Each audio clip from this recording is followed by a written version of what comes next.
पुरानी पेंशन योजना पर विवाद बढ़ता जा रहा है। चुनाव आते ही पुरानी पेंशन योजना का मुद्दा बाहर आ ही जाता है। राजनीतिक पार्टियां इसके माध्यम से अपना वोट बैंक बढ़ाना चाहती हैं। अभी चुनाव का मौसम शुरू होते ही एक बार फिर ओल्ड पेंशन स्कीम पर विवाद बढ़ गया है। आम आदमी पार्टी ने बीते दिनों पंजाब में यह वादा किया था। आम आदमी पार्टी और कांग्रेस लगभग हर विधानसभा चुनाव में ओल्ड पेंशन स्कीम लागू करने का वादा कर रही है। राजस्थान और छत्तीसगढ़ सरकार ने इसे लागू कर दिया है और आप सरकार पंजाब में इस स्कीम को लागू करने की तैयारी कर रही है। गुजरात चुनाव में भी आप और कांग्रेस दोनों ने पुरानी पेंशन योजना को लागू करने का वादा किया था। इधर केंद्र सरकार का कहना है कि इससे अर्थव्यवस्था हिल जाएगी। केंद्रीय वित्त आयोग के चेयरमैन एनके सिंह ने पुरानी पेंशन योजना को देश की अर्थव्यवस्था के लिए अन्यायपूर्ण बताया है। वहीं उन्होंने इस विषय में सभी राज्य सरकारों को कड़ी आपत्तियों के साथ चेतावनी पत्र भेजा है। ओल्ड पेंशन स्कीम को लेकर हाल ही में हुई बैठक में अधिकारियों ने भी नाराजगी जाहिर की है। नीति आयोग के उपाध्यक्ष सुमन बेरी ने भी कुछ राज्यों द्वारा पुरानी पेंशन योजना ओपीएस को दोबारा शुरू करने पर चिंता जताई थी। राष्ट्रीय जनतांत्रिक गठबंधन एनडीए सरकार ने 1 अप्रैल 2004 से ओल्ड पेंशन स्कीम को बंद कर दिया था। ओल्ड पेंशन स्कीम के तहत पेंशन की पूरी राशि सरकार देती थी। यह पेंशन रिटायरमेंट के समय कर्मचारी के वेतन पर आधारित होती थी। इस स्कीम के तहत रिटायर्ड कर्मचारी की मौत के बाद उसके परिजनों को भी पेंशन का प्रावधान था। नई पेंशन योजना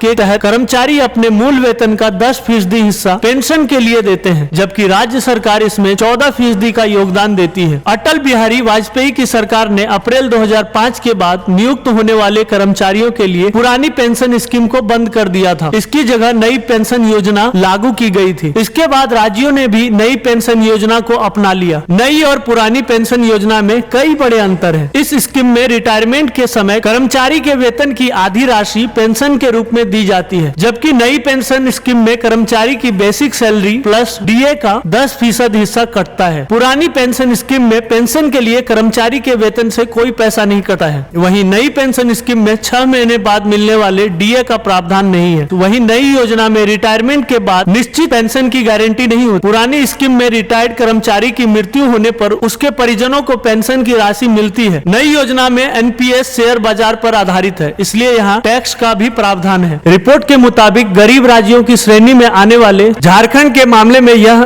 217%, राजस्थान में 190% और छत्तीसगढ़ में 207% है। रिपोर्ट में सुझाव दिया गया है कि सुप्रीम कोर्ट द्वारा गठित समिति ऐसे खर्चों को राज्य की जीडीपी या राज्य के कर संग्रह के 1% तक सीमित कर दे। इधर एक्सपर्ट के मुताबिक पहले से ही कर्ज में डूबे राज्यों के लिए यह योजना नई मुसीबत ला सकती है। इसमें आगामी सरकारों पर बड़ा वित्तीय बोझ पड़ेगा। नई और पुरानी पेंशन योजना का कर्मचारियों की पेंशन पर बड़ा अंतर है। इसे ऐसे समझे कि अगर अभी 80,000 रुपए सैलरी पाने वाले कोई शिक्षक रिटायर होता है तो पुरानी पेंशन योजना के हिसाब से उसे करीब 30 से 40,000 रुपए की पेंशन मिलेगी। वहीं अगर नई पेंशन योजना के हिसाब से देखें तो उस शिक्षक को बमुश्किल 800 से 1,000 रुपए की ही पेंशन मिलेगी। Bureau report, new India headlines.